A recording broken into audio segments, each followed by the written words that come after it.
Okay, my friends, this is exciting, exciting, exciting. My buddy Pedro just sent me this 2020 811 muons. First indication of Higgs boson decaying into two muons. Now, this they just said they just figured this out from the Large Hadron Collider. Now, I've been showing this muon for years now. Let me show you what I have, and then we'll talk about theirs. Okay, I'm going to make some incredible statements, but they're true. We're working with light. We're not working with massive particles like CERN. They're crushing two huge particles head on and they're digging through debris. We're working with light, so we're already starting with back-to-back electrons. That's my statement. Here's what I say an electron is. And they don't understand this either, that the muon is part of the electron. The electron is the negative explosive part. It's the electron, very explosive. The muon is attached to the electron, but it's a dark particle. It's dark matter. It has no explosive interaction whatsoever. And here they are right here. Here's the muon, nothing, dead. Doesn't do anything. Here's the electron, showers. They go crazy, exploding, boom, everywhere. This just does nothing. It just falls to the side. And I can show it actually fall to the side in the experiments we did.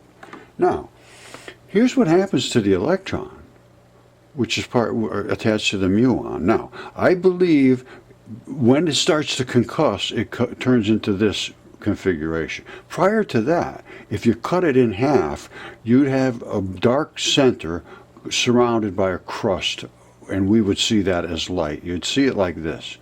But if you cut that right in half, you'd see that it would have a dark center surrounded by the white, you know. And 1837 of those make a proton, 1838 make a neutron, one makes an electron. We're going to go through it. That gives you a dipole for the nucleus, and it also gives you a ton of extra electrons to play around with to make your isotopes and to make your nuclear decay and make your all of that different stuff, which they know it happens. They just say, oh, well, it just happens, and then they just gloss right over it. This accounts for every single molecular and atomic interaction you could present to me. Present anything to me. 100% I can cover it. 100%. Not a single thing have I found that I don't understand now because of electron flood theory. 100%. And I found out that nobody else understands virtually anything because they're trying to work with the Bohr theory. Absolutely, it doesn't work at all. So they try to fit everything in, and it's just nonsense. Absolute nonsense. All right, here's my muons. See these black balls right here? Those are muons. They separate from the electrons, which create the electron showers. The muons just go away and they come back in later when these guys settle down. Okay, so don't forget, I say the black balls are attached to the white balls. The black balls separate as the muons. The white balls explode as electron showers. So you have muons and you have electron showers. All right, so let's just start from the beginning. We started with red laser light. And light is light. It's the smallest particles. And then we accelerated it by putting it through a venturi. The acceleration caused the particle to show up. Extreme, intense interaction at the venturi because it has to crush. There's something called the 21 centimeter line. Look it up for hydrogen. They control huge regions, so they have to crush through this tiny little space. We can see these separations, which they call interference patterns. They are not. They're electronic repulsion patterns. Every one of the white ones wants to stay away from every other one of the white ones. When they're all together, they're explosive. When they start to separate into these, then the black ones start to come back into them. Here's what they are just prior to the concussion. That's what the particle is, a black and white, just like that, black and white, just like that. And then at the venturi, everything goes crazy. This is a particle, and it's a very interesting particle. I don't know what to say about that. Now, this is accelerated light, and then it's slowing down. You can see up here, spinning to the right, which means drifting to the left in the pictures. Hold on a second. pulse red laser. What you see is, but actually that's a ball. And inside the center of that ball is the electron. And it controls a huge region around it, as you see. But it's one ball right after the other. Now this is the venturi. There's that light wave, which is the ball, but it's the particle within inside the ball is being sucked right outside the ball. And now the particle's showing up, and then it's being sucked through there because of the venturi. The venturi forces it to accelerate. It's fully understood. This is not something I'm making up. Now, additionally, all these little white particles are concussed particles that are in the air emitting some form of light because they're being concussed. That's the nature of anything that gets banged or slapped or whatever. It emits energy. Now these reverse waves coming back, that's reverse electromotive force because of the bang, bang, bang. They create a boom, boom, boom. It's push to shove, and that's the shove. That's the push. Whiter than white. Around here is where the blacks come back in. Remember I showed you, well, let me show you one more time.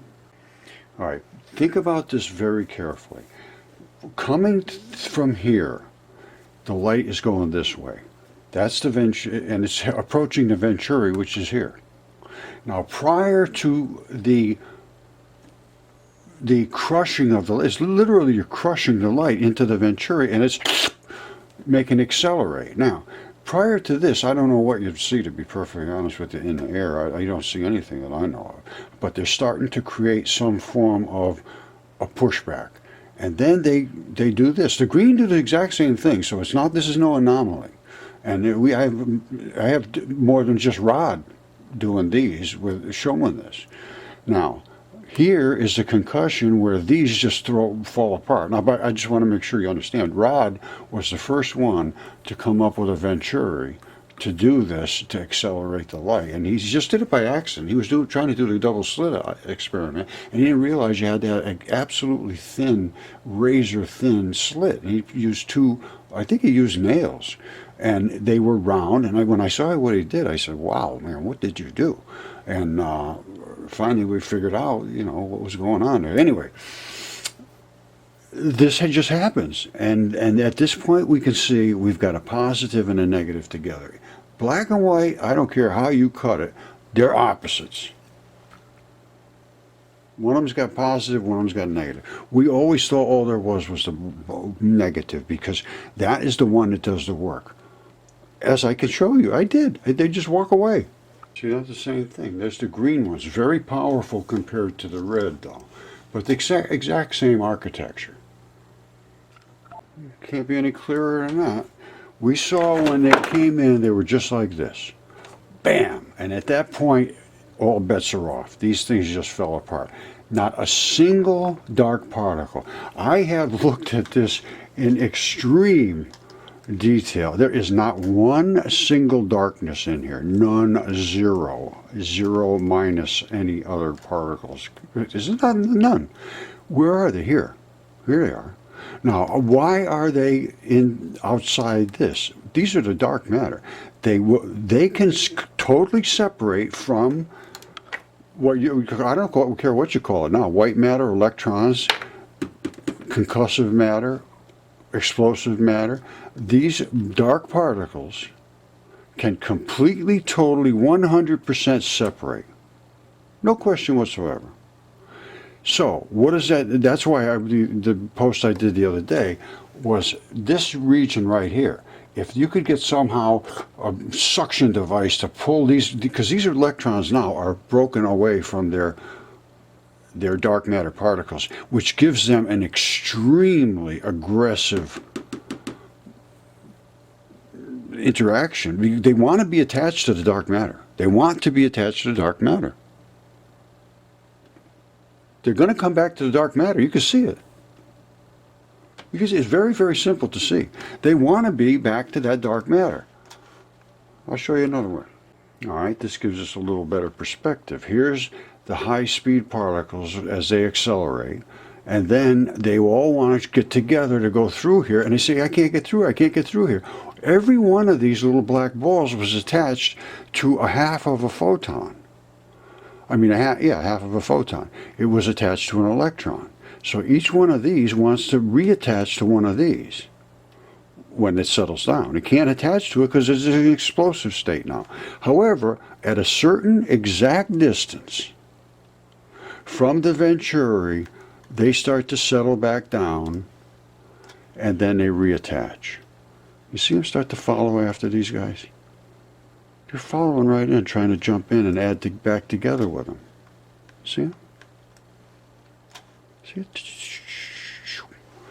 They want to be attached. So that is, to me, is the dark matter, and we know it can detach because they say there's more dark matter than energetic matter now. And I can agree with that because everything there is, that's at least 50% dark matter. You know, I mean, to me, it's now become kind of simple. But you have to go to electron flood theory. You stay away from electron flood theory, you're not in reality anymore. This is the high-speed particle, never supposed to be accelerated, obviously accelerated. This is the particles separating, obviously separating. We saw that. These are the high-speed showers, obviously separated from the muon particle. This is reattaching. This is a single slit, so there should be no overflapping, this and that, interference. These are electrons being reattached to their muon partners. And this is how it all happened. The laser was here, pip, pip, pip, pip, pip, pip, pip. Acceleration, acceleration, particle, particle, particle, explosion, separation. All the black ones went around, reattached, have a nice day. They were photons. During the explosion phase, they first obviously had to go to electrons, and then the electrons split from the dark matter part to, and then this is what ends up concussing. All right, electron flood theory, baby. Electron flood theory is where it is at, mes amis. All right, this is out of CERN here. LHC experiments present new Higgs results at 2019 conference, and this is their picture of the muon. Now, I showed you what I showed you for muons. It says, candidate for Higgs produced with both decay ultimate to leptons, leaving 2 electrons green and 4 muons red. Well, you have electron showers, and then you have the muon particles walk away. Now, I'm not sure what they're showing here, to be honest with you, but this is what they're talking about, and I'm showing something more than this. I think I should have some kind of audience. This is not what you want to see. I want to see the particles. Show me the particles. I'll show you my particles. You show me your particles, I'll show you mine. Okay, I showed you my particles coming in. They were in a box form like this. They exploded here. Everything's separated. They come back here. I think I'm going to close the case on this. This is electron floods. I mean, it's just exactly what they say, electron showers. These are the muons. They come back down here. This shows that the interference patterns are not waves coming from 2 slits. I mean, there's so much here to go over that we'd be forever. And I won't be forever doing this until somebody takes a look at it, because it changes everything. It changes 100% of everything. 100% of everything. Even the periodic chart changes, which it has to change. They know it has to change. You cannot account for all of the isotopes and all of the variations of molecules and all of the enzymes and catalytic interventions that happen to break these molecules apart. It's impossible. Literally impossible. And I've known this for 50 years. And thank God for Rodney, because if he hadn't have been playing around doing this experiment, I'd never be able to show this. Nobody's ever seen this before. Nobody knew that that black ball was attached to these white balls. Nobody knows about the explosion, but you can accelerate light and its particles. All of that just happened, bingo, just like that. To walk away from it is a disgrace.